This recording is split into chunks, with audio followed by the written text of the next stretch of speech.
Nous sommes très heureux de vous retrouver ce matin sur la plateforme de l'Agence Côte d'Ivoire PME pour cette tribune d'échange avec les dirigeants et dirigeantes de TPE-PME autour du fonds de soutien aux PME dans le contexte COVID-19. Nous sommes au mardi 16 juin 2020 et nous nous excusons pour le retard avec lequel nous commençons ce temps d'échange. Et nous sommes très heureux de recevoir les partenaires, les fêtières de PME, les groupements et associations, ainsi que les dirigeants et les dirigeantes d'entreprises, de TPE et de PME qui ont été fortement impactés au cours de cette crise sanitaire. L'Agence Côte d'Ivoire PME, qui assure le secrétariat exécutif du Fonds de soutien aux PME, a décidé donc tous les mardis de vous donner la parole pour que vous puissiez présenter vos requêtes, vous puissiez présenter vos préoccupations et que nous puissions tenter d'apporter des éléments de réponse afin de vous permettre d'accéder ou de bénéficier du dit fonds de soutien. Alors, ce matin, donc, nous aurons quelques brèves présentations, après quoi nous vous passerons la parole. Nous vous prions de noter que vos micros et vidéos ont été coupés de façon stratégique par la technique. Mon collègue Jean-Luc, qui assure la technique, vous passera le micro quand nous serons à la phase des questions. Cela dit, le fonds de soutien aux PME dans le contexte sanitaire lié au nouveau coronavirus est notre sujet du jour. Soyez donc les bienvenus et sans plus tarder, nous allons laisser l'antenne à Mme Awa Dosso, qui est conseillère technique du directeur général de l'Agence Côte d'Ivoire PME, pour certainement un mot de bienvenue au nom de la direction générale, et elle va profiter pour nous présenter un élément vidéo sur le fonds de soutien au PME. Bonjour, c'était. Alors, bonjour, Monsieur Nda. Voilà, bonjour, c'était Dosso. Je vous entends. Vous avez la parole, c'était. Merci.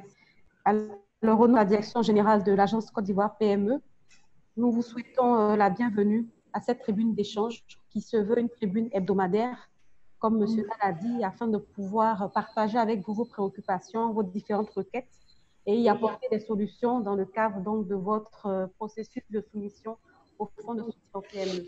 Bienvenue encore, vu le léger retard avec lequel on commence, je ne serai pas plus longue. Nous avons souhaité, dans le cadre de ces échanges, faire un petit arrêt sur l'image quand même sur le process donc, de soumission au fonds de soutien au PME, de manière à ce qu'on puisse anticiper sur les questions éventuelles liées aux difficultés de soumission, et puis que vous puissiez savoir qu'il y a des tutoriels, des vidéos qui ont été faites spécialement pour vous permettre donc d'avoir une idée des différentes étapes du processus et vous orienter quand vous décidez donc de soumissionner au fonds. J'aimerais donc demander à la technique de pouvoir lancer la vidéo que je commenterai.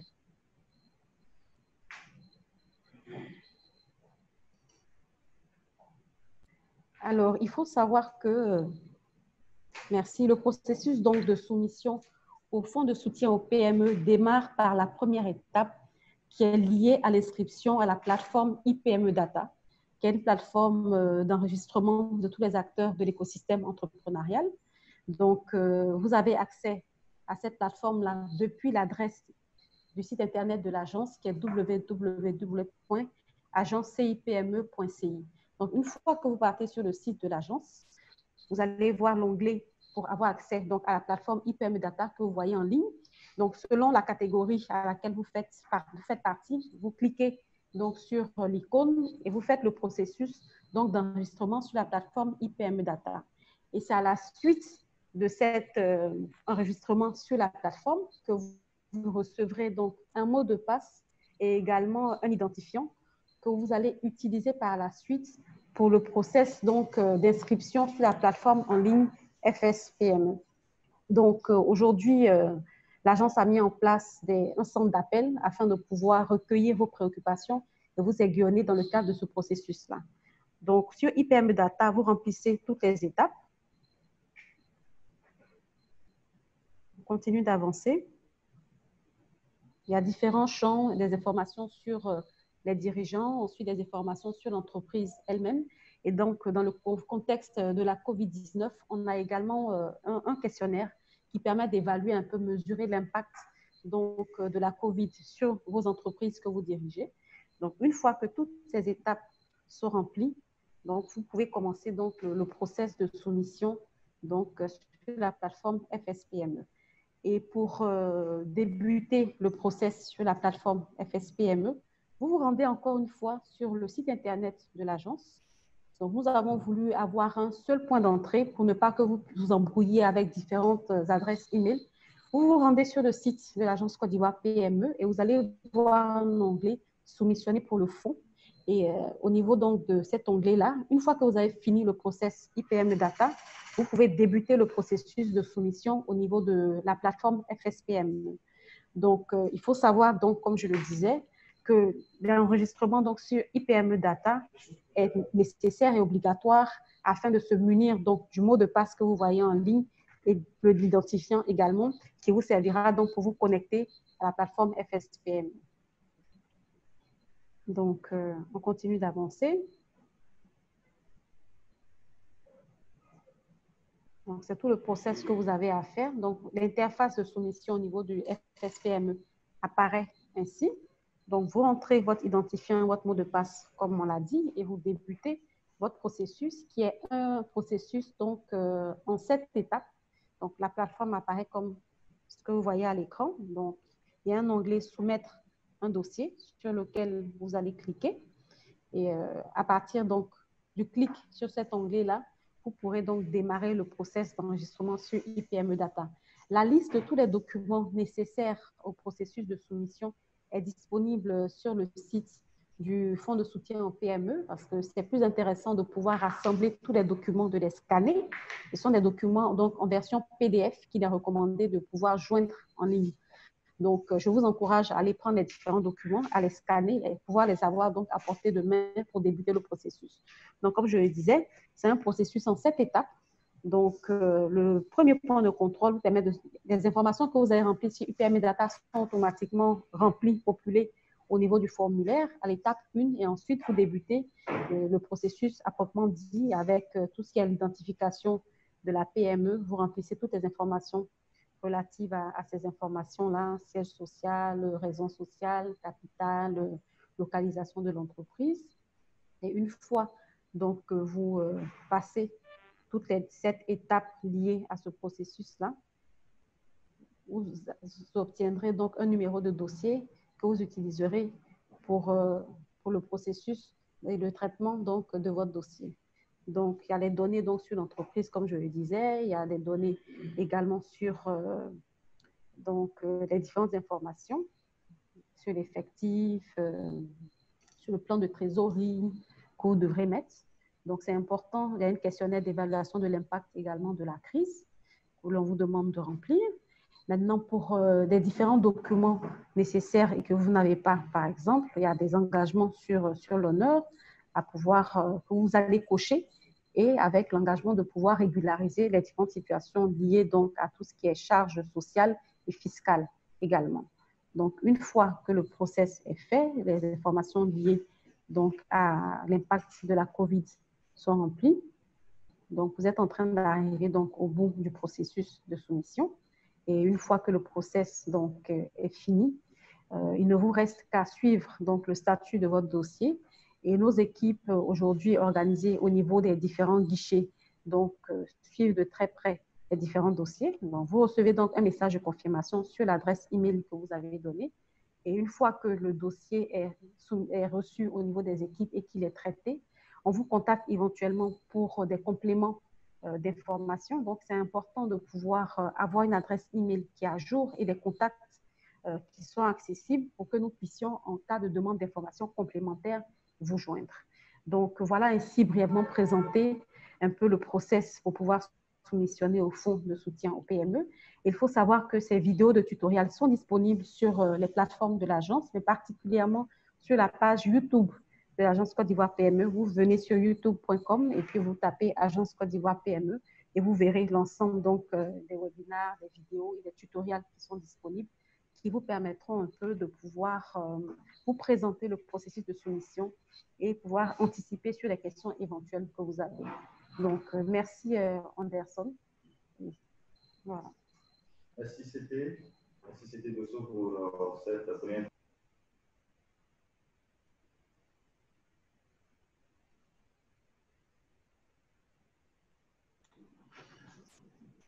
Voilà.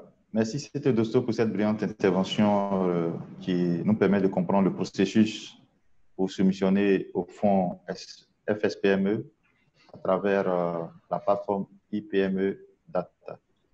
Alors, cela dit, nous allons passer à la suite de notre exposé du jour.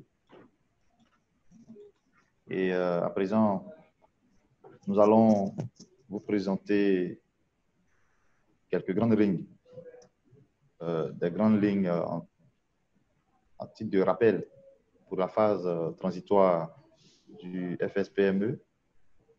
Et je crois qu'on perçoit bien la nouvelle diapo que j'ai postée. C'est bon? Non. Très bien, je vais la partager. C'est bon, voilà.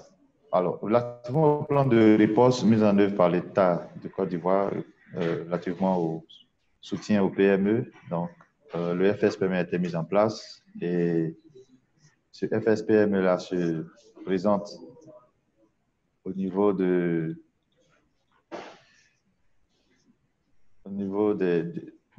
dispositif que l'État a mis en place qui contient donc le FACI et le fonds de soutien aux grandes entreprises. Le FACI, c'est le fonds de soutien aux acteurs du secteur informel, et le FSPME et le fonds de soutien humanitaire. Alors, nous aimerions juste rappeler les grandes lignes du FSPME qui a porté sur une première phase transitoire avant la phase à échelle. Alors, nous sommes avec CT Ascendé qui va nous faire le plaisir de nous présenter, à titre de rappel, le fonds de soutien au PME en ses critères d'éligibilité, la liste des principaux dossiers ou en tout cas les éléments essentiels qui ont soutenu la phase transitoire. Bonjour, c'était Ascendé. Bonjour. On ne vous perçoit pas bien. Veuillez ouvrir votre micro, s'il vous plaît. Ok, allez-y. Vous m'entendez? Oui, on vous entend. Bonjour, Anderson. Voilà. Bonjour, c'était Ascendé. Voilà. Vous avez la parole, c'était. Merci, M. Nda, comme je le disais, et bonjour à tous les participants qui sont connectés. Je suis Paul Ascendé, conseiller technique du directeur général de l'Agence Côte d'Ivoire PME. À la suite de Mme Dosso, je vais vous présenter assez rapidement, assez brièvement, les grandes lignes de la phase transitoire. Je voudrais peut-être dire que cette présentation et les échanges qui vont suivre auront un caractère plutôt de bilan. Parce que, comme certainement vous le savez, la phase transitoire avait une durée de 1 mois, donc du 15 mai au 15 juin. Et donc, normalement, hier, cette phase est censée avoir pris fin.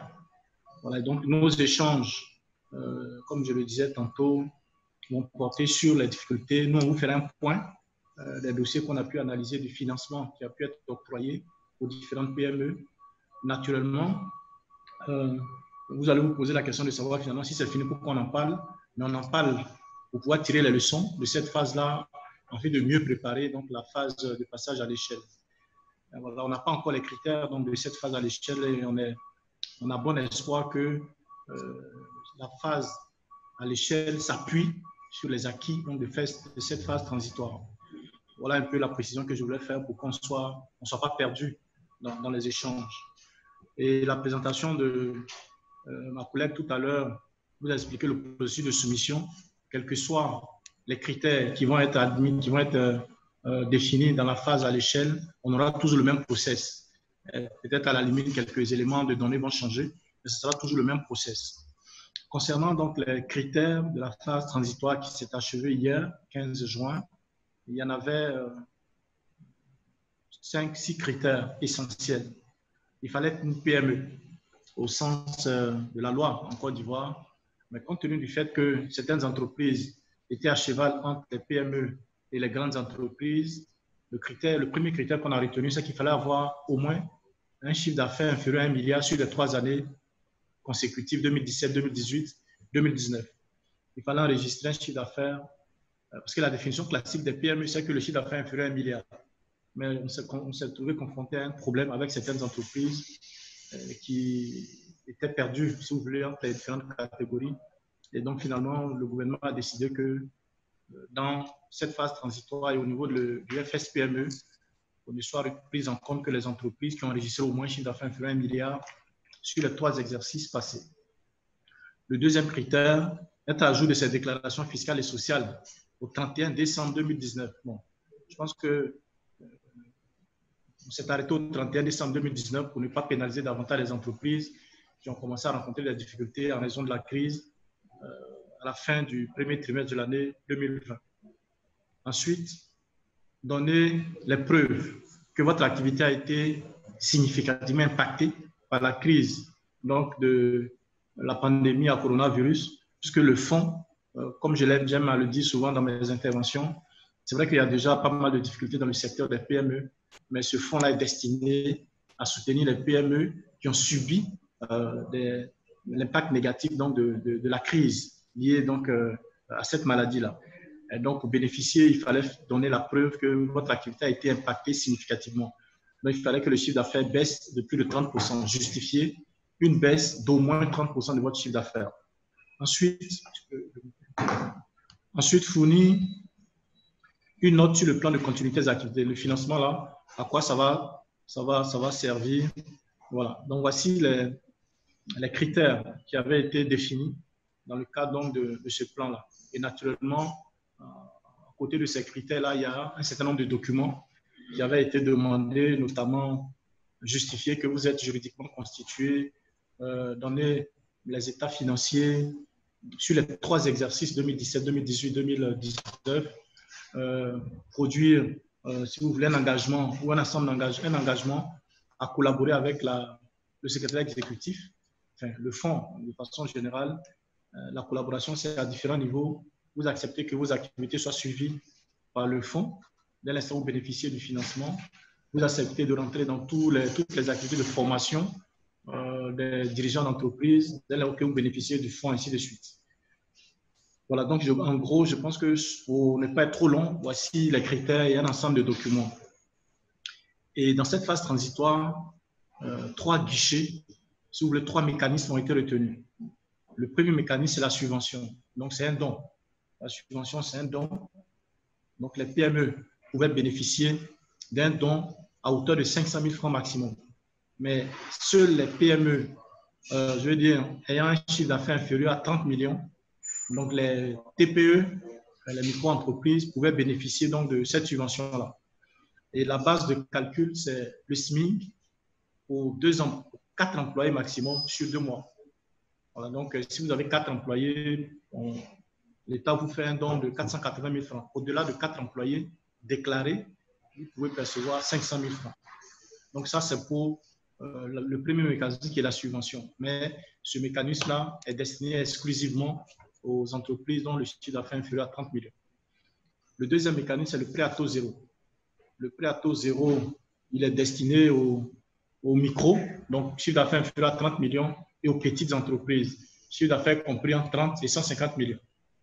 Et le plafond de financement pour ce mécanisme-là, c'est de 5 millions pour les TPE et de 10 millions pour les petites entreprises. Ce qui est intéressant avec ce mécanisme-là, c'est que le prêt il est à taux zéro, donc vous ne remboursez que le capital et vous commencez à rembourser à partir du 31 janvier 2021. Voilà, donc il y a un différé d'environ 8 mois, un différé de 8 mois, et puis vous remboursez le reste sur 28 mois maximum. Voilà, donc ça c'était le deuxième mécanisme. Ensuite, le dernier mécanisme, c'est le prêt à un taux bonifié de 2,5%. Le prêt à un taux bonifié de 2,5%. Et donc, étaient éligibles à ce guichet-là les petites entreprises, donc chiffre d'affaires compris entre 30 et 150 millions, et les moyennes entreprises, c'est-à-dire chiffre d'affaires compris entre 151 milliards de francs CFA. Et le taux, ici, c'était 2,5% TTC, c'est-à-dire vous ne payez aucune autre charge en dehors donc, de 2,5%. Et ce sont les mêmes principes, indifférés de 8 mois, et le reste remboursé sur 28 mois maximum. Dans la phase transitoire, l'État a ciblé les secteurs qui étaient directement impactés par les décisions de fermeture, de distanciation sociale, ainsi de suite, à savoir le tourisme et la restauration, le transport, le commerce, enfin, le tourisme et l'hôtellerie. Donc, ça fait là, on a combiné deux secteurs. Donc, il y a le tourisme et l'hôtellerie. Un secteur, la restauration. Deuxième secteur, le transport, le commerce. Ce sont les secteurs prioritaires, mais ça ne veut pas dire que les autres secteurs n'étaient pas éligibles. Donc, si on avait à faire un choix en deux dossiers, naturellement, la priorité elle est accordée à l'entreprise qui se retrouverait dans ces 4 secteurs-là. Après, naturellement, les autres ont été finalement pris en compte. Donc, voilà un peu, je ne sais pas s'il y a absolument. Voilà, chers participants, la présentation succincte que j'ai voulu faire des mécanismes de la phase transitoire. Et donc, à partir de là, je vais continuer peut-être pour faire un petit bilan de cette phase transitoire-là. Bon, je vais aussi faire une précision avant peut-être le bilan.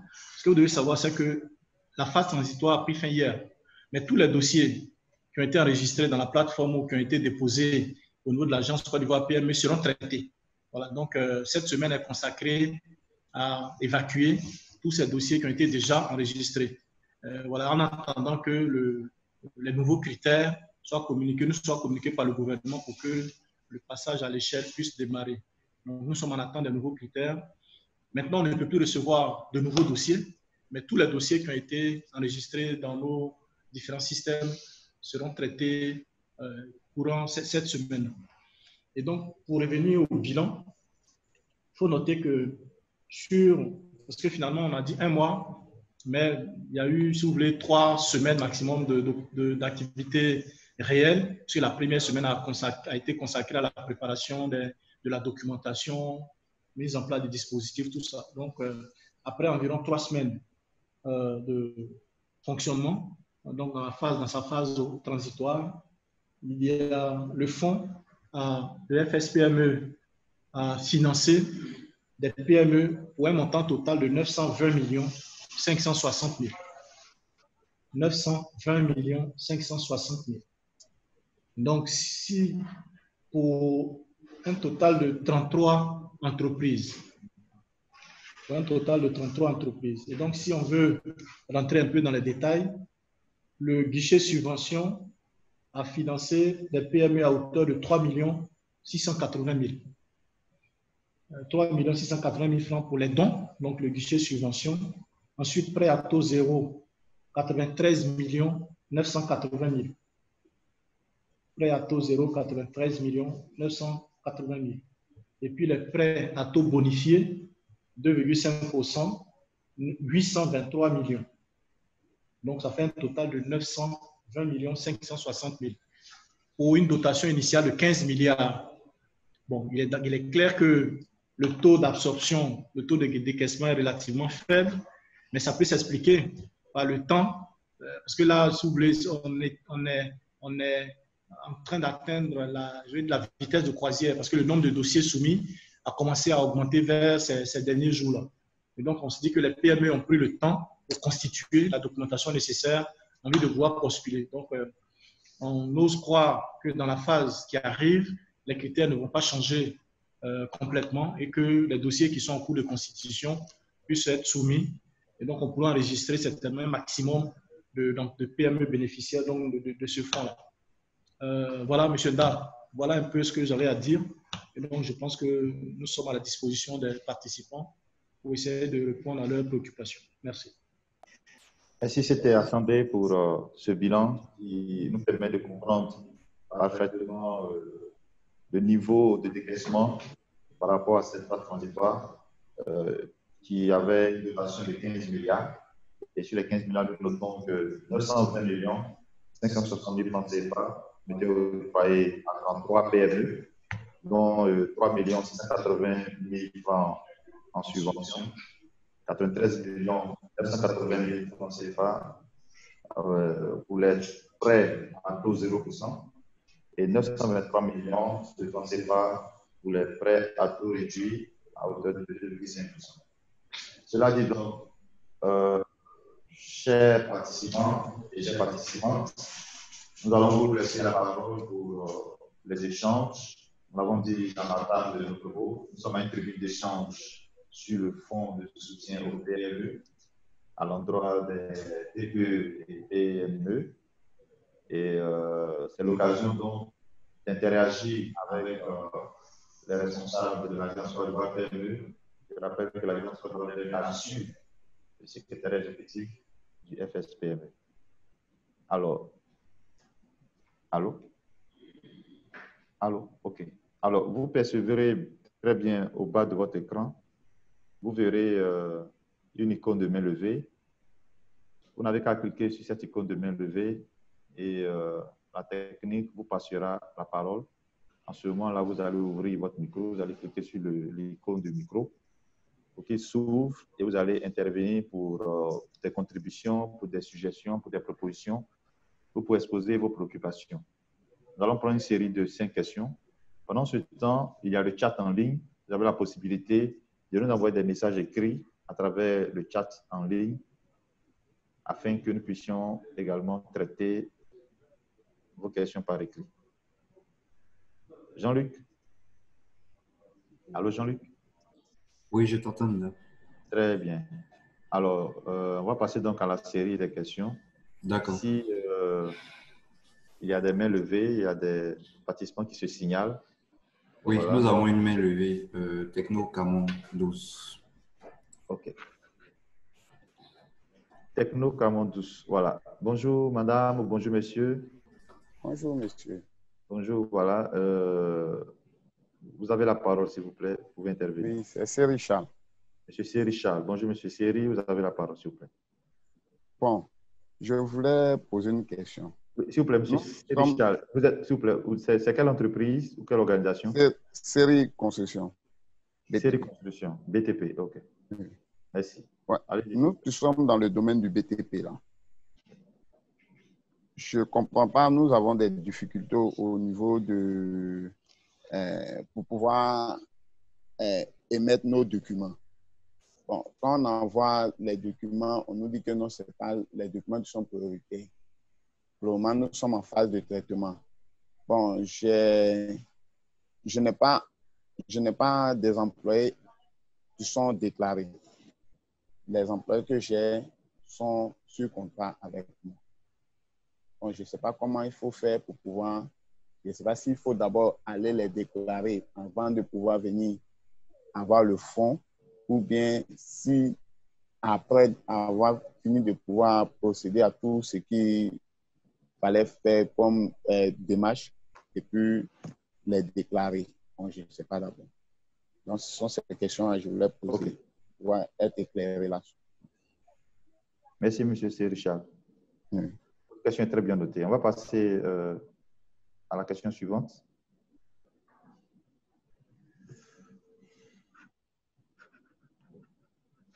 Jean-Luc, peut-on avoir la question suivante ou l'intervenant suivant? Il n'y a pas de main levée, Anderson. Il y a une question dans le chat qui demande à avoir la répartition des bénéficiaires selon les villes. Selon les villes ou régions. Oui. OK. Ça, c'est monsieur Annie qui pose la question.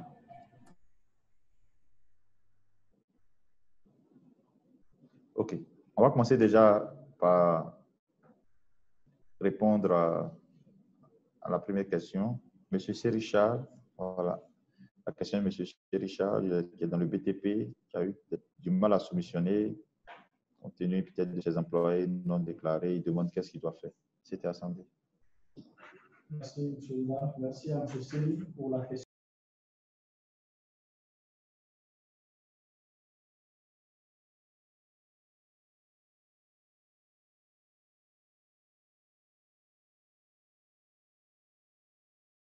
normalement a pris fin hier.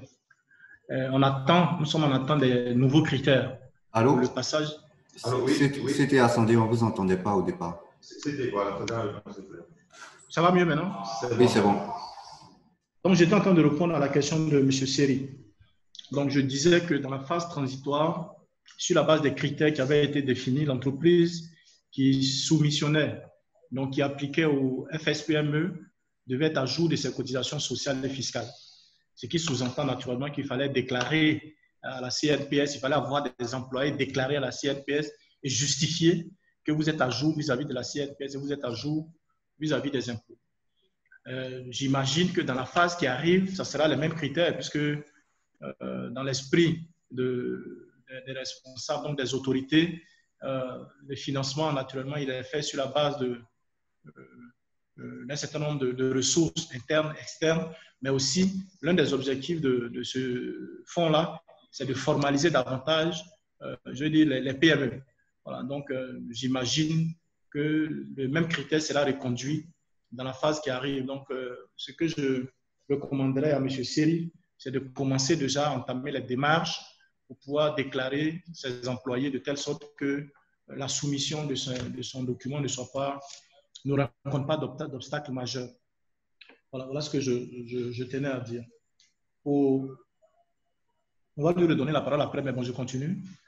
Pour monsieur, enfin, toujours monsieur Seri, il disait qu'il avait des difficultés. Si la difficulté se résume seulement à la déclaration des employés, c'est ça. Maintenant, si vous avez des difficultés à soumettre votre dossier en ligne, bon, on avait ouvert plusieurs canaux de transmission. Vous aurez pu vous déplacer en agence, puisqu'on a un dispositif ici qui assiste les PME à soumissionner ou bien on récupérait le dossier physiquement. Mais malheureusement, cette phase, comme je l'ai dit, est passée. Si votre dossier n'est pas déjà dans le circuit, on va attendre les nouveaux critères et puis n'hésitez pas, lorsque le moment sera venu de nous contacter, on va vous accompagner, on va vous assister pour que vous puissiez soumettre plus facilement votre dossier une fois que vous remplissez tous les critères qui ont été définis par le gouvernement dans ce cadre-là. Pour M. Annie, qui demandait la répartition des bénéficiaires par ville. Bon, c'est des statistiques que je n'ai pas préparées en venant à cette activité-là. Donc, peut-être qu'on va essayer de préparer ces statistiques qu'on va communiquer à travers nos différentes plateformes. Voilà. Mais ce que je peux dire, c'est qu'il y a eu la plupart des entreprises, la très grande majorité des entreprises bénéficiaires se retrouvent à Abidjan. Bon, parce que la plupart des PME se retrouvent à Abidjan aussi. Mais quelques entreprises de l'intérieur, quand même, ont soumissionné et ont pu bénéficier de financement. Bon, je ne peux pas faire de publicité, sinon je sais qu'il y a une entreprise à San Pedro qui a bénéficié de financement, qui a retiré déjà le chèque, ainsi de suite. Voilà. Donc, mais je ne peux pas vous donner exactement il y a combien à l'intérieur au moment où je suis là. On va profiter de votre question peut-être pour faire ces statistiques qu'on va communiquer à travers les plateformes de l'agence Côte d'Ivoire PME. Merci, c'était. Anderson, nous avons 3 mains levées. Oui, ok. Merci, c'était Ascendé pour ces éclaircissements. Nous allons passer à la seconde main levée.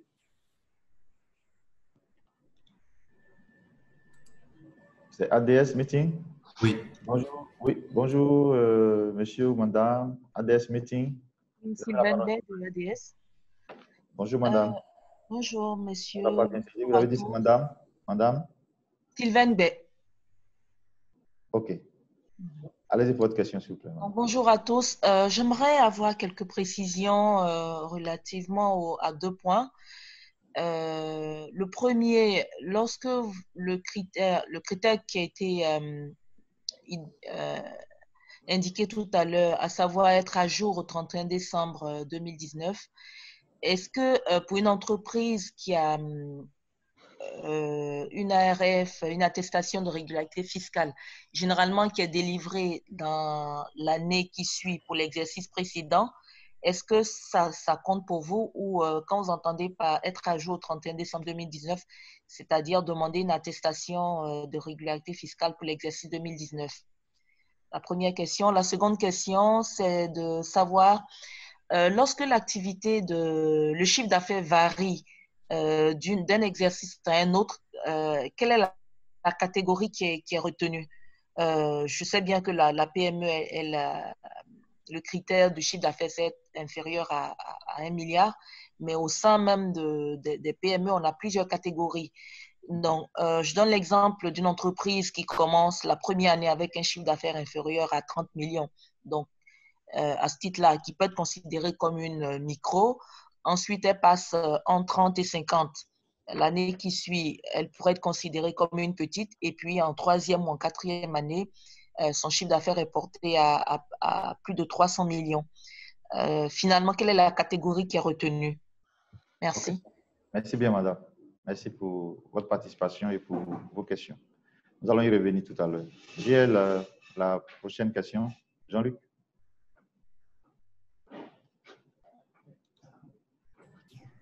Monsieur Serge Lecomte ou Monsieur Mec? Monsieur Serge Lecomte. Oui. Oui, bonjour madame. Oui, bonjour monsieur. Je suis madame Salab, le restaurant Villa Savoia en zone 4. Restaurant Villa Savoia en zone 4. Voilà, en zone 4. Et je fais partie, donc là on vous appelle, on est en regroupement. En fait, on fait partie de l'association du cercle, du CFACI, le Cercle français d'affaires de Côte d'Ivoire. Okay. On a donc une section hôtellerie-restauration et puis ça concerne aussi toutes les PME. En fait, ma question, c'est par rapport toujours aux critères d'éligibilité. Moi, je suis déjà enregistrée. La majorité d'entre nous, on a déjà enregistré notre dossier chez vous. Et ce qui nous coince aujourd'hui, très sincèrement, c'est les critères d'éligibilité qui sont le fait qu'on doit s'engager sur l'honneur à maintenir à 100% la totalité de nos employés. C'est-à-dire que depuis le 23 mars, quand on a fermé, quand le président nous a demandé de fermer, on a tenté bien sûr de maintenir au maximum les employés. On a payé les salaires du mois de mars. En avril, on a mis en congé payé. En mai, on a commencé le chômage technique avec ou sans indemnité pour certains parmi nous. Et là, on arrive au mois de juin, on ouvre, on a un taux de fréquentation qui ne dépasse pas 35%.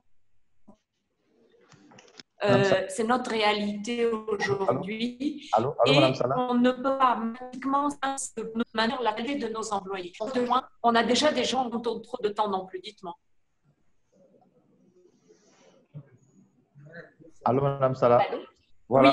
Oui, monsieur. On a eu du mal à vous percevoir tout à l'heure. Vous avez dit que vous avez un taux de fréquentation de 30%, c'est ça?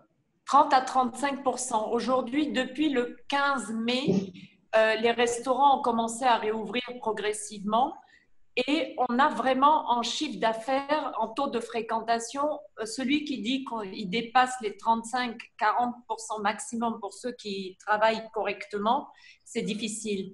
Donc, aujourd'hui, notre grosse préoccupation, c'est vraiment le maintien des 100% de nos employés. Donc, cette condition-là, moi, par exemple, j'ai besoin aujourd'hui. Ma trésorerie ne pourra jamais me permettre de continuer sans une aide. Ça, c'est clair et net. Mais cette condition-là d'éligibilité, elle est impossible aujourd'hui pour moi, même si je fais le maximum. Je ne peux pas recevoir 30-35% de ma capacité d'accueil. La distanciation a réduit au moins de 50% notre capacité d'accueil. Là, malheureusement, le corona continue. On est passé avec le Conseil national de sécurité, on est passé de nouveau de 200 à 50 personnes en rassemblement.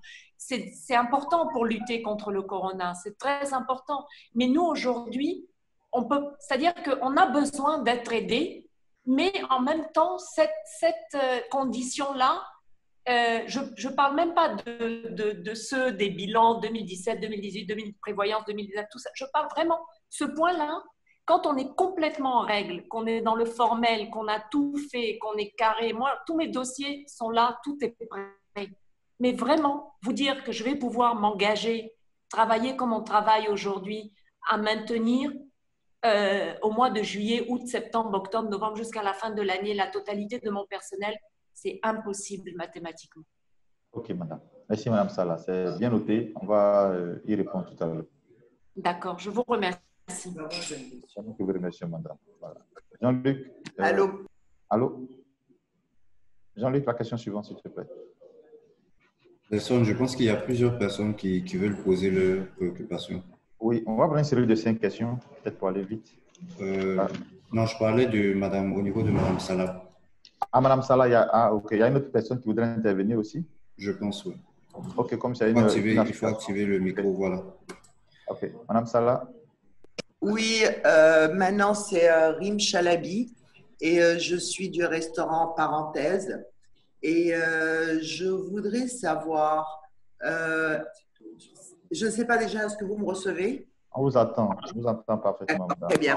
J'aurais voulu savoir, bien sûr, ce que Madame Salhab est essentiel, mais aujourd'hui, on me demande à moi de m'endetter pour pouvoir payer des salaires et des charges sociales. Aujourd'hui, un de nos gros problèmes des restaurateurs, on a été fermés pendant 2 mois. On nous a interdit de travailler pour des raisons qui sont tout à fait légitimes, que je n'argumente pas du tout, mais c'est une réalité. On a eu un arrêt. Et aujourd'hui, je me retrouve en train de m'endetter pour payer des frais qui ne dépendaient pas de moi, qui dépendent d'une décision gouvernementale. Si je prends mon exemple, j'ai des charges sociales, une masse salariale de 15 millions. Comment je vais m'endetter pour payer 15 millions pour des gens qui étaient au chômage alors que ce n'est pas ma responsabilité vraiment? Aujourd'hui, on me demande de passer à 50%. Je vais m'endetter à 50 personnes dans mon établissement. Moi, j'ai 80 employés. Je vais m'endetter pour payer des primes de chômage. Je m'endette pourquoi là? Je ne comprends pas pourquoi je dois prendre un emprunt et ce n'est pas un allègement fiscal de mes charges sociales d'une part et d'autre part comment on dit ça, une grâce des montants utilisés pour assumer la masse salariale qu'on est obligé de garder pour éviter une crise économique et sociale, surtout sociale. Aujourd'hui, si je ne fais pas ça, on se trouve dans une crise sociale. Donc, on me demande de garder mes emplois, mais on me demande d'emprunter de l'argent pour payer ces emplois. Moi, je veux bien les garder, mais il faut me donner un gratuit. Il faut me dire, madame, on vous donne 100 millions. Si vous gardez 75%, 100% de vos emplois, on vous fait grâce du montant. Ok, c'est bien noté. C'est bien noté, merci, madame Rim Chalabi. Merci, madame. Alors, on va donc passer, Jean-Luc. Jean-Luc, s'il te plaît, on va passer à une autre intervention et on répondra à l'association tout à l'heure. Voilà. D'accord. On a ADSB en ligne. ADSB. Bonjour. Bonjour, madame. Bonjour, monsieur Nda. Oui. Alors, je suis madame Baudoin, responsable de l'entreprise ADSB.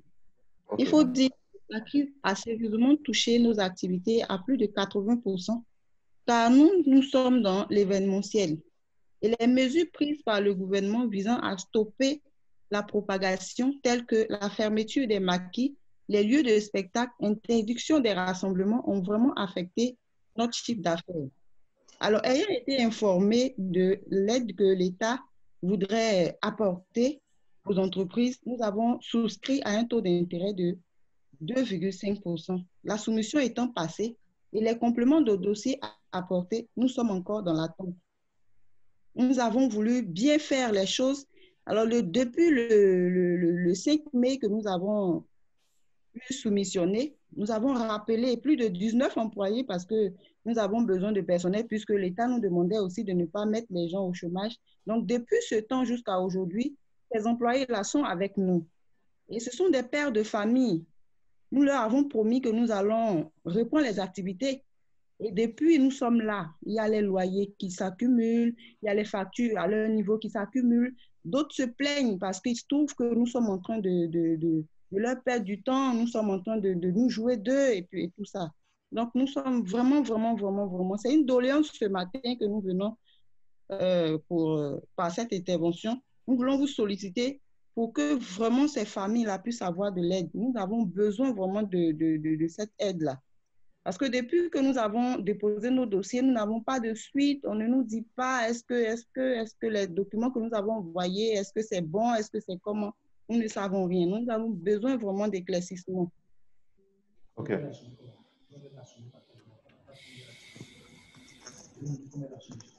Allô, Madame Baudoir? Oui. Oui, s'il vous plaît, comment est-ce que vous avez soumissionné? C'est par la plateforme FSPME? Exactement. OK, vous avez votre code? Vous avez votre code? Le code, je ne l'ai pas sur moi actuellement. OK, OK. Il faudra voir comment nous le transmettre après par mail ou voilà. Par mail, veuillez nous le transmettre après, s'il vous plaît. D'accord. Voilà. Par mail, le FSPME@agencepme.ca. D'accord, d'accord. Merci beaucoup, Monsieur Nda. Merci. Votre doléance a été très bien notée. D'accord, Monsieur Nda. Voilà. Je crois qu'on va aller déjà avec cette série de questions et de préoccupations avec CT Ascendé. Merci, Monsieur Nda. Votre micro, s'il vous plaît, s'il vous plaît.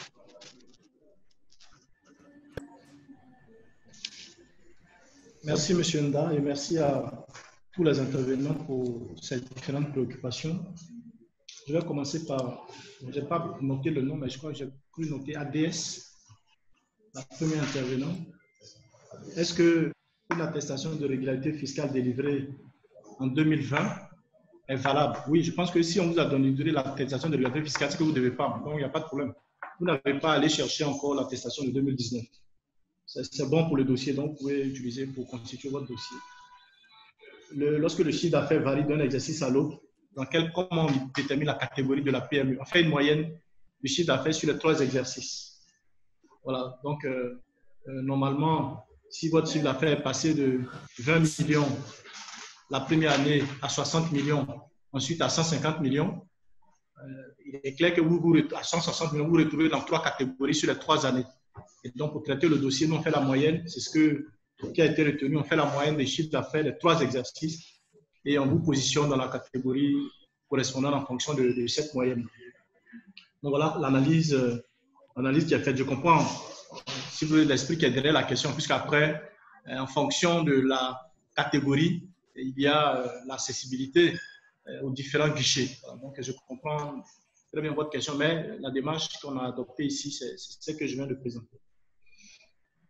Madame Salah, en tout cas, et Madame, je ne sais pas si j'ai bien noté le nom, si je coche votre nom, je m'en excuse. Rim Salah, c'est ça, Rim Salabi.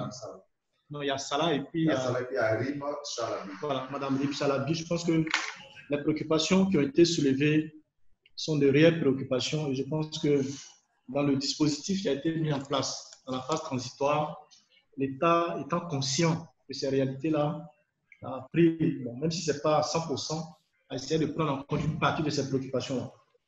D'abord, pour la question de, si vous voulez, de l'intégration ou la réintégration des employés mis en chômage technique.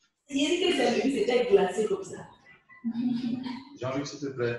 Jean-Luc, tu peux couper ton micro, s'il te plaît. Voilà, donc pour la question de la réintégration des employés mis au chômage technique, je dis l'engagement à prendre ne vous oblige pas à les réintégrer dès lors que vous avez le financement. L'engagement à prendre vous demande, si vous voulez, pour ne pas me répéter, vous engager à réintégrer progressivement tous les employés mis en chômage technique ou licenciés du fait de la crise, donc de la pandémie. Et donc, dans l'engagement, vous pouvez dire, par exemple, comme vous dites, j'ai pu noter que vous aviez environ une centaine de 80 pour être plus précis, employés. Donc, vous pouvez dire, en fonction de l'évolution de votre activité, peut-être dans tel mois, vous allez réintégrer. Tu m'entends pas? Ça va mieux? Ça va mieux? Voilà, donc je disais que l'engagement à prendre ne vous oblige pas à réintégrer systématiquement tous les employés mis au chômage technique. Il est clair que même si on vous donne 1 milliard et qu'on vous impose à réintégrer tous les employés, ça risque d'avoir un impact sur la relance de ces activités-là. Donc, ce qu'on vous demande de prendre comme engagement, c'est d'établir un planning de réintégration aux employés, vous engager à respecter ce planning-là. si vous avez 80 employés, c'est à vous de nous dire d'ici décembre 2020, d'ici janvier 2020, d'ici janvier 2021, voici comment je compte intégrer progressivement les employés. Oui. Et puis, ça va être apprécié. Voilà, donc, il ne faudrait pas que ce soit, je veux dire, un obstacle pour vous. L'État est conscient des difficultés que vous avez rencontrées dans la mesure où ce sont les dispositions qui ont été prises par l'État dans le cadre de la lutte qui ont entraîné la fermeture de vos activités. Et donc, je pense qu'il ne faudrait pas vous auto-censurer. L'engagement, vous le prenez et vous, dedans, vous pouvez dire comment vous comptez réintégrer les employés. Donc, ça va être analysé. Et je pense que ça ne devrait pas constituer un obstacle majeur. Bon, c'est la même préoccupation de Mme Bécharabi. Pourquoi faut s'endetter pour pouvoir payer des charges sociales? Bon, je pense que la préoccupation est totalement réelle, justifiée. Mais ce que je peux vous dire, c'est que à côté du FSPME, je pense que récemment, au niveau du ministère de l'Emploi, si je ne m'abuse, l'État aussi a pris l'engagement de dégager, je crois, environ 4 milliards pour soutenir les employés. Donc, vous pouvez, si vos employés sont déclarés, vous pouvez aller au niveau du ministère de l'Emploi pour donner la liste de ces employés-là qui pourront être pris en charge donc, par le gouvernement dans le cadre de ce plan de soutien aussi à l'économie. Voilà, donc je pense que toute la charge salariale, surtout pour la période de fermeture, ne devrait pas peser sur vos activités. Donc, il y a ces possibilités qui existent, même au niveau de la phase transitoire. Et je pense que dans les échanges en cours, ça va revenir dans le passage à l'échelle, la question de la subvention. Là où, bon, c'est vrai que le montant n'est pas élevé, mais au moins ça peut soulager 2 ou 3 employés aussi. Donc, essayez de combiner tous ces mécanismes mis en place par l'État pour que vous soyez soulagés et donc relancer plus ou moins facilement vos activités de telle sorte que le financement que vous sollicitez sous forme de prêt aille directement dans le financement de l'exploitation. Quand je dis exploitation, c'est en dehors des charges de salaire et autres. Voilà. Donc voilà les orientations, les précisions que je voulais apporter. Je comprends très bien vos préoccupations, mais l'État aussi, étant conscient de cela, a mis en place un certain nombre de dispositifs. Tout ne se retrouve pas dans le fonds de soutien aux PME, mais les dispositifs sont complémentaires. Donc les éléments qui ne sont pas pris en compte au niveau du fonds de soutien aux PME, sont pris en compte dans d'autres dispositifs, notamment celui que je viens d'évoquer au ministère de l'Emploi concernant exclusivement les salariés donc, du secteur privé. Donc, essayez de vous mettre en contact avec ce ministère-là pour avoir des informations. Donc, ça vous permettra de soulager vos salariés et le financement que vous cherchez ici-là ira directement dans je veux dire, l'exploitation en dehors donc, des salaires. Voilà donc ce que je voulais dire pour, comme c'est une association, donc à tous les entrepreneurs, de cette association-là. Constituez vos dossiers. Bon, pour le moment, comme j'ai dit, dans cette phase-là, il n'y a plus de possibilité de soumission. Donc, les dossiers que vous avez constitués, vous les conservez. On attend les nouveaux critères, mais on espère que ça ne va pas changer fondamentalement. Et donc, s'il y a des éléments à compléter, vous allez simplement les contacter et puis on va prendre contact pour vous aider, pour vous assister à pouvoir bénéficier donc des fonds que l'État met en place. N'hésitez pas à contacter l'agence Côte d'Ivoire PME parce que c'est cet agent qui assure le secrétaire exécutif et elle est entièrement à votre disposition dans toute la procédure pour répondre à certaines questions. Donc, il ne faut pas vous auto-censurer. Posez les préoccupations que vous avez. On vous aidera certainement à trouver les meilleures solutions. Madame Baudoir, bon, je pense que sa préoccupation a été déjà enregistrée. Voilà, donc envoyez-nous le code de votre dossier. On va essayer de vérifier dans la plateforme. Parce que quand vous dites soumissionner, on a ce genre d'appel-là. La soumission se fait en 2 étapes. Assurez-vous que vous avez passé les 2 étapes. La première soumission se fait dans la plateforme qu'on appelait IPME Data. Et puis, la deuxième soumission, qui est la soumission de votre dossier de demande, ça se fait à travers notre plateforme, qui est la plateforme du FSPME. Donc, assurez-vous que vous avez passé ces 2 étapes. Et le code que vous avez là, c'est un code qui commence par FSPME. Donc, si vous avez ce code-là, comme on a dit là, vous nous envoyez par mail assez rapidement. On va mettre les équipes là-dessus pour voir à quel niveau se trouve votre dossier. Mais si vous n'avez pas fait ces 2 étapes, bon, ça va être malheureux. Donc, on va vous demander peut-être d'attendre la phase qui arrive là. Et puis, on va prendre contact avec vous pour voir comment on peut vous aider également à soumissionner et bénéficier du fonds. Donc, M. Nda, voici les réponses, quelques réponses à première préoccupation, deuxième vague de préoccupation. Merci, c'était autant pour moi. Merci, c'était Assemblée. Voilà. Je crois que c'était on va tarder à prendre la parole aussi. Alors, Jean-Luc.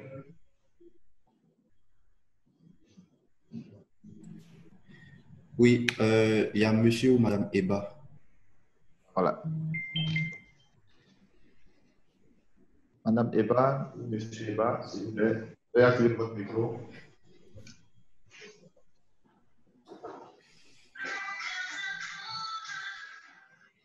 Le micro n'est pas activé. Le micro, veuillez activer votre micro. Vous cliquez sur l'icône simplement.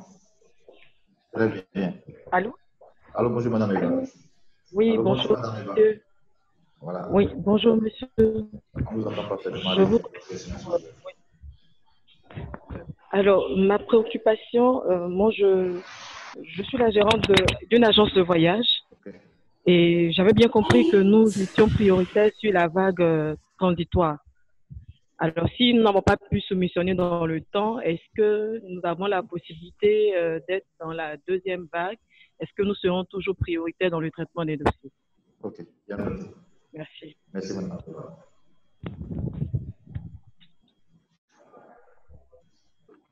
Jean-Luc, s'il vous plaît.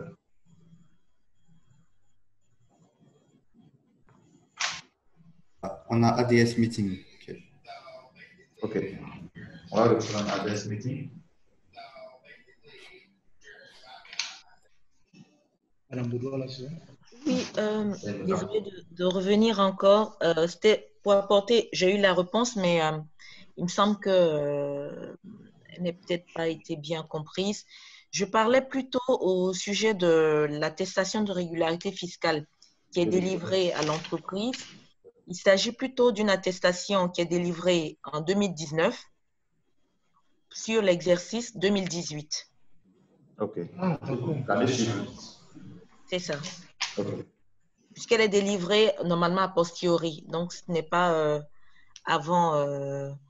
Pour les entreprises, par exemple, qui ont déjà eu une attestation de régularité fiscale qui est délivrée en 2019, donc qui est délivrée par l'administration fiscale en 2019, mais qui porte sur l'année 2018, exercice, mais qui accourt jusqu'au 31 décembre 2019. Est-ce que, quand vous dites être à jour au 31 décembre 2019, est-ce que c'est la date de la période de couverture de cet ARF où il faut demander une ARF qui couvre la période de 2019 mais qui est délivrée en 2020? 2020. Okay. Merci. Merci, madame.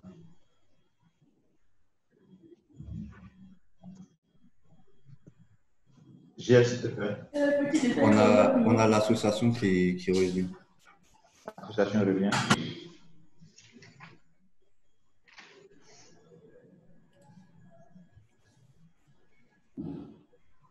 OK. Serge Lecomte. C'est l'association. C'est l'association, oui. Oui. Le SEC français. Allô? Oui, oui. Est-ce que vous m'entendez? On vous entend parfaitement, madame. D'accord, très bien. Alors, nous avons ici, on est plusieurs et on a plusieurs petites questions. Je vous ai entendu sur les salariés. Il n'y a pas de problème. Mais moi, comment je fais? Enfin, j'ai des membres qui me disent comment ils font pour s'engager, eux, pour vous dire que le 1er janvier 2020 ou T1 ou 22 même, ils vont avoir 100% de leurs employés. Est-ce que vous pouvez vous engager à me dire que la pandémie sera finie d'ici cette date-là? Si vous nous donnez un planning de la pandémie, nous, on peut vous donner un planning de nos emplois, mais on ne peut pas, on ne sait pas. Vous imaginez si on se serait engagé il y a 3 semaines sur nos emplois. Là, le Conseil national de sécurité nous dit qu'il faut passer à 50. Donc, nous, on relicencie alors qu'on avait l'intention d'augmenter. Vous voyez ce que je veux dire? Ce n'est pas dépendant de nous, cette situation. Nous ne pouvons pas nous engager, même dans un planning. Nous ne pouvons pas nous engager puisque ni nous ni vous ne saviez comment notre clientèle va varier. Vous voyez ce que je veux dire? Ça, c'est un point. Un autre point qui est là devant moi, qui se présente, j'ai beaucoup de propriétaires d'entreprises. qui ont investi en Côte d'Ivoire, qui ont fait des investissements conséquents qui s'élèvent à des centaines de millions. Donc, c'est des petites et moyennes, surtout entreprises, et qui n'ont pas 3 ans d'existence. Alors, est-ce que ces gens-là devraient fermer leurs portes? Est-ce qu'on compte les aider? Ils n'ont même pas 1 an d'existence. Moi, je peux vous citer au moins en zone 4 autour de notre bureau, une dizaine d'entreprises qui ont ouvert entre septembre dernier et février ou mars. Cela ne compte pas. Ils ne sont pas éligibles. Pourquoi? Ils n'ont pas fait un investissement. Le gouvernement n'a pas une garantie pour les investissements en général. Donc, eux, ils ont un grand point d'interrogation. Ils ne savent pas quoi faire de leurs employés ni de leur entreprise parce qu'ils ne peuvent pas subvenir à la crise. C'est des entreprises qui sont très jeunes, qui sont très fragilisées parce qu'ils n'ont pas encore une trésorerie solide. Ils ont 6 mois, 8 mois, 10 mois d'exercice, peut-être 12 mois, mais ils n'ont pas les mois que vous voulez. Ça, c'est un second point qu'on a. Ensuite, j'ai des propriétaires d'entreprises qui n'ont pas pu se connecter ou s'enregistrer parce qu'ils ont plus qu'une entreprise et un email vous donne une entreprise. Donc, il y a un problème parce que si le patron il a 3 entreprises, comment il fait pour enregistrer ces 3 entreprises? Donc, si vous pouvez revoir ça, s'il vous plaît.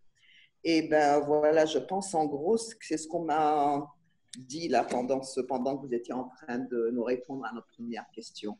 Je vais demander à côté s'il y a quelqu'un d'autre qui a d'autres choses. C'est bon, voilà. C'est bon. Merci. Merci, madame. Voilà, on a bien noté vos questions. Voilà, il y a une question en ligne. Alors, c'est la santé. Je vais noter la question suivante. Monsieur Ami demande pour les PME de l'intérieur, la constitution des dossiers constitue un véritable problème lorsque le bénéficiaire qui a l'impôt synthétique, pour défaut du bilan SNT par la direction des impôts pour obtenir une déclaration de l'impôt synthétique. Les impôts veulent faire un redressement fiscal et social pour la CNPS également. Que faire face à cette dilemme? Et une autre préoccupation, nous à savoir, vu les difficultés de soumission en ligne dues au dysfonctionnement de la plateforme, est-ce que les mesures ont été prises pour régler ces problèmes pour la phase suivante, la phase à échelle? Voilà. Ça fait déjà 5 questions. On va aller avec les 5 questions et enfin peut-être une dernière série avant de clore cette discussion.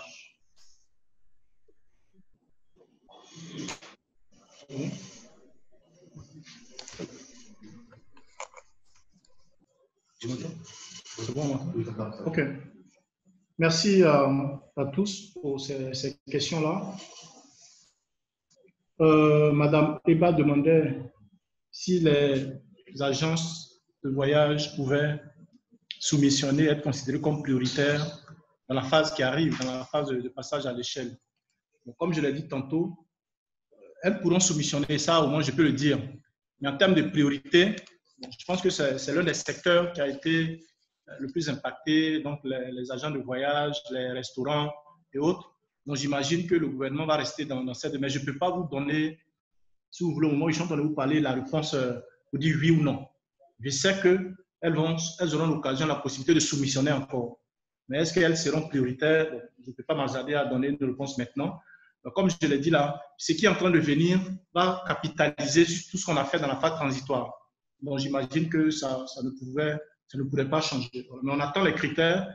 On espère les obtenir assez rapidement d'ici demain ou après-demain. Peut-être que les nouveaux critères seront disponibles.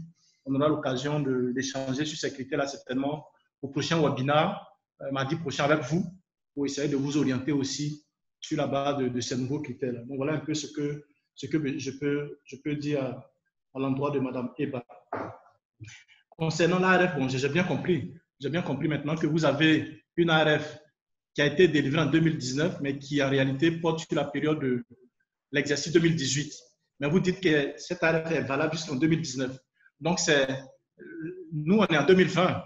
Donc, ce qu'on demande, c'est l'ARF pour l'exercice 2019, si vous voulez. Voilà. Vous devez être à jour au titre de l'exercice 2019. Donc, c'est l'ARF qui doit être produite pour 2020 pour dire que vous êtes à jour au titre de l'exercice 2019. Ensuite, pour le CERF, donc l'association des entrepreneurs français en Côte d'Ivoire, je pense que j'ai bien noté vos préoccupations et comme je le disais tantôt, toutes ces difficultés qu'on a rencontrées dans la phase transitoire ont été remontées à l'autorité. Donc, on a bon espoir que dans les discussions en cours ou de la définition des nouveaux critères, tout ce que vous avez évoqué comme préoccupation soit pris en compte. C'est notre souhait le plus ardent, nous aussi, puisque nous sommes à l'opérationnel, nous vous côtoyons tous les jours, nous savons les difficultés que vous rencontrez et rassurez-vous, toutes ces difficultés qu'on a pu rencontrer durant cette phase-là ont été remontées au niveau des responsables du fonds et donc naturellement jusqu'au cabinet du Premier ministre. Donc on a bon espoir que les échanges en cours prendront en compte ces préoccupations, notamment l'incertitude liée à la fin donc, de la maladie. Parce que même dans l'analyse des dossiers, nous aussi, ça nous pose des problèmes. Voilà. Accorder un financement à des entreprises alors qu'on ne sait pas quand ça va finir. Voilà. Donc, ça nous pose des problèmes, à nous aussi, à la BNI également, qui travaille avec nous sur ces questions-là. Mais comme je l'ai dit, tout a été reversé dans les discussions en cours. Donc, on espère avec vous que ça va être pris en compte de telle sorte que ce que vous êtes en train de dire là, voilà, en termes d'engagement à prendre, sachant qu'on ne sait pas la fin de la crise. Donc, à tout moment, on peut revenir aux décisions drastiques compte tenu de l'évolution de la pandémie en Côte d'Ivoire. Et donc, du coup, tous les engagements qu'on aurait pris seraient remis à l'eau. J'en conviens avec vous, je suis entièrement d'accord avec vous. Mais tous ces critères-là étaient les critères de la phase transitoire. Donc, on attend les nouveaux critères et on espère que ces questions, ces difficultés qui ont été soulevées et qui ont fait l'objet d'échanges vont être prises en compte pour que voilà, vous ayez la possibilité de solliciter donc le financement pour soulager vos activités. C'est la même réponse que je vais donner pour les entreprises de moins d'1 an ou moins de 3 ans d'existence. Pour ces entreprises-là, ce critère a été retenu dans la phase transitoire. Bon, la phase transitoire, c'était aussi une phase une phase pilote. Donc, c'était pour voir un peu dans quelle direction le fonds pouvait partir. Donc, on a fait le point de tout ça. Je pense que ces questions aussi feront partie des échanges qui sont en cours actuellement. Et à la fin, on verra ce que les nouveaux critères vont donner. Donc, tous ces critères-là, ce sont les critères de la phase transitoire qui est terminée. Donc, pour le moment, on attend les nouveaux critères. Comme je l'ai dit, durant ces 3 semaines, on a longuement échangé avec les PME de toutes les catégories, de tous les secteurs d'activité. Et rassurez-vous, nous comprenons vos difficultés. Et je pense que nous n'avons pas les décisions, mais nous alimentons aussi les prise de décision à travers les informations qu'on remonte aux autorités. Et donc, on attend ces critères et on espère que toutes ces préoccupations, en tout cas, certaines de ces préoccupations trouveront solution dans les discussions, dans les critères qui vont venir d'ici la fin de cette semaine ou plus tard. Bon, normalement, le dispositif tel qu'il a été conçu permettait à une personne d'enregistrer plusieurs entreprises. Donc, je vais demander peut-être à ceux de votre association qui rencontrent ce genre de difficultés de rentrer en contact directement avec nous, de telle sorte qu'on puisse les aider. Sinon, dans notre base de données, on a déjà des gens qui ont enregistré 5, 3, 4 entreprises. Voilà, donc, non, techniquement, ça ne pose pas de problème. Donc, certainement qu'il a dû rencontrer des difficultés d'autres natures. Donc, nos équipes sont entièrement dévouées à votre disposition. Quand vous rencontrez ce genre de difficultés, n'hésitez pas à nous contacter. On mettra l'équipe à votre disposition pour vous accompagner dans l'enregistrement sur la plateforme. Donc, ça, c'était les préoccupations des entrepreneurs du secteur français. Je vais passer à M. Annie, je crois, c'est ça, qui a posé la question dans le chat. Pour les PME de l'intérieur, bon, ce n'est pas seulement pour les PME de l'intérieur, même à Abidjan, les impôts demandent que vous payiez les arriérés, la CNPS aussi, pareil. Voilà. Et donc, je pense que tous ces éléments-là ont été mis en exergue dans le cadre de la phase transitoire. Les autorités sont informées, les négociations sont en cours. À l'instant où je vous parle, je ne peux pas vous dire exactement les décisions qui sont arrêtées parce que les décisions ne sont pas encore arrêtées. Et donc, les négociations sont en cours avec la Direction générale des impôts, avec la direction de la CNPS, pour arriver à un accord qui pourrait favoriser, faciliter, si vous voulez, la tâche aux PME dans leur processus de soumission au FSPME. Voilà. Et donc, ce n'est pas qu'à l'intérieur seulement, même à Abidjan, les entrepreneurs rencontrent les mêmes problèmes avec les impôts et la CNPS. Et l'information est remontée à qui de droit, et je pense que on espère que les discussions vont aboutir pour pouvoir soulager les PME et leur permettre de constituer les dossiers assez rapidement. Relativement à la plateforme, bon, il est clair que toute application à ses débuts rencontre quelques difficultés en termes de bugs. On y travaille toujours. Je pense qu'au fur et à mesure qu'on avance, ça s'améliore. Donc, on espère que d'ici la prochaine étape, la prochaine phase, l'application sera suffisamment robuste pour éviter les bugs qu'on a constatés dans la phase transitoire. Donc, M. Nda, je pense avoir répondu, enfin, j'espère, aux différentes préoccupations. Okay. Merci, cette assemblée. Je pense qu'il y a Mme Baudouin-Lessing, représentante de ADSB, qui nous a transmis son code sur le chat. D'accord. Peut-être qu'il faut enregistrer ça quelque part. Voilà. Il y a, vous permettez, il y a monsieur, je ne sais pas si c'est monsieur Eba ou madame. C'est madame Eba, je crois. Madame Eba. On m'entend? Elle demande si le prêt octroyé est plafonné à 10% du chiffre d'affaires annuel. Bon, je vais répondre rapidement à cette question. J'ai présenté les 3 guichets dans la phase transitoire. Les plafonds, c'est par catégorie d'entreprise et par guichet. Pour le guichet subvention, le plafond est à 500 000 francs. Et le calcul se fait en fonction du nombre d'employés, du SMIC, et c'est 2 mois qui sont retenus. Le guichet prêt à taux zéro, le plafond pour les micro-entreprises, chiffre d'affaires inférieur à 30 millions, c'est 5 millions. Donc, si vous êtes une micro-entreprise, que vous sollicitez un prêt à taux zéro, le maximum qu'on puisse vous accorder, c'est 5 millions. Si vous êtes une petite entreprise, c'est-à-dire chiffre d'affaires compris entre 30 et 150 millions, on peut vous octroyer un prêt à taux zéro jusqu'à 10 millions de francs CFA. C'est le plafond.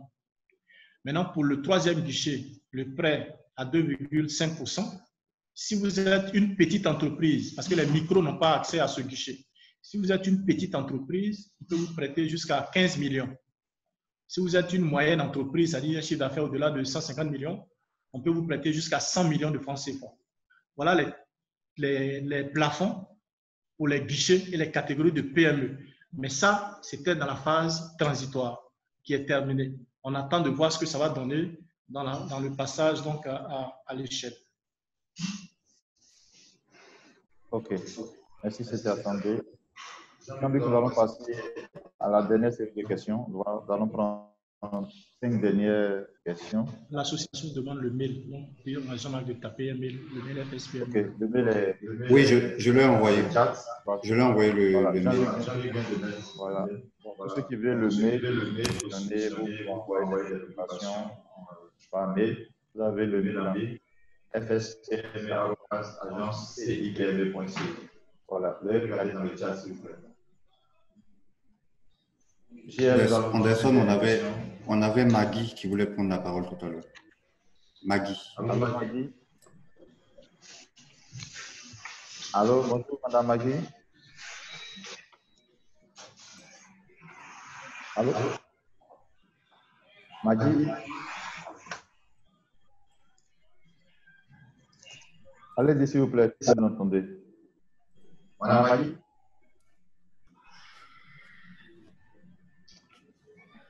JL, on va continuer avec Marie Roland. D'accord, on va prendre Madame Yedes. Madame Yedes. Oui, bonjour messieurs. Bonjour Madame Yedes. On vous entend. Okay, merci bien. Bonjour monsieur, merci aux différents intervenants. Donc je suis Madame Yedes de la structure Providence Service, donc une agence de voyage. Nous avons pu faire notre soumission à temps, je crois le 14 juin. Donc, avec le soutien de l'équipe, parce que la semaine d'avant, au webinaire, nous étions intervenus. Donc, nous remercions l'équipe pour le soutien et donc, nous avons fait notre soumission. Nous attendons la suite. Hein, nous espérons avoir une suite assez rapidement, vu que nous sommes dans le secteur des agences de voyage, pour lesquelles, en termes de chiffre d'affaires, nous sommes carrément à zéro entrée, avec la fermeture des aéroports et tout. Donc, ça, c'est déjà le premier volet de mon intervention. Le second volet, c'est une contribution. En fait, nous sommes passés à l'agence avec Madame Bané, étant dans certaines associations des fêtières et tout. Nous avons essayé de mobiliser nos différents membres de ces différentes associations-là à soumissionner et aussi à participer aux différents webinaires. Mais ce qui ressort de manière générale, c'est que les entrepreneurs sont vraiment épuisés des multiples soumissions. Donc, nous expliquent qu'ils ont déjà fait au niveau de la chambre de commerce, au niveau des fêtières et tout, et il n'y a pas de suite. Donc, les gens sont découragés. Et ce qui nous a vraiment marqué, c'est que les personnes ne sont pas vraiment informées des dispositifs qu'il y a au niveau de l'agence PME. Ils ne sont pas du tout informés, même la question de la date de temps. La phase transitoire du 15 juin, c'était pratiquement nous qui étions en train de leur donner cette information pratiquement à la veille de la fin de cette période. Aussi, concernant les liens de webinaires, donc en envoyant ces liens dans ces différentes plateformes pour que les femmes puissent, ou bien les différents entrepreneurs puissent s'inscrire à participer afin de poser leurs différentes questions. L'autre élément qui est ressorti, c'est que les structures sont à bout de souffle, n'ayant pas travaillé depuis, même pour pouvoir soutenir la connexion durant toute la durée des webinaires, c'est un problème pour certaines structures. Donc, n'arrivent pas à se connecter pour suivre et avoir les informations et même poser leurs questions. Alors, la contribution que nous voulons faire, que moi je voulais faire, c'est de penser pour la phase à l'échelle, de penser à faire des webinaires peut-être à la télévision. Donc, utiliser les canaux pour lesquels peut-être on aura des chaînes, soit Canal et tout, où tout le monde, sans forcément avoir besoin de connexion, puisse suivre et poser des questions à l'antenne en ligne. Donc, permettre de vulgariser un peu ces informations-là. Parce que la majorité des structures auxquelles c'est destiné ne sont pas vraiment informées. Donc, je voulais m'arrêter là. C'était ma contribution. Merci bien. Merci, Mme Yedes. Nous connaissons très bien. Voilà. Merci à vous et on a pris bon note de vos différentes contributions. JL. On a M. Seri qui revient. M. Seri, directeur de construction, vous avez la parole. Bonjour. Oui, bonjour. Oui. C'était pour tout juste poser une question. Bon, les entreprises, nous qui travaillons avec les fonds des personnes qui sont à l'étranger, aujourd'hui, vu la situation, ils ont bloqué tous les venus d'argent, ils ont bloqué tous les transferts. Actuellement, on ne reçoit plus des fonds venant de l'étranger. Bon. Est-ce qu'en demandant un prêt, est-ce qu'on pourra obtenir le prêt pour pouvoir nous renforcer, pour pouvoir exercer sur le terrain ici? C'est cette question-là que je voulais poser et puis avoir un éclaircissement, si possible. Ok, merci. Merci, M. Chéri. Jean-Luc, avant la prochaine question, je vais réaliser celle-ci, mais pas quelqu'un de ça. Madame Bané aimerait savoir comment peut-on savoir si dans la transition, notre dossier a été pris en compte. Très bien, bien noté. JL, on va passer à...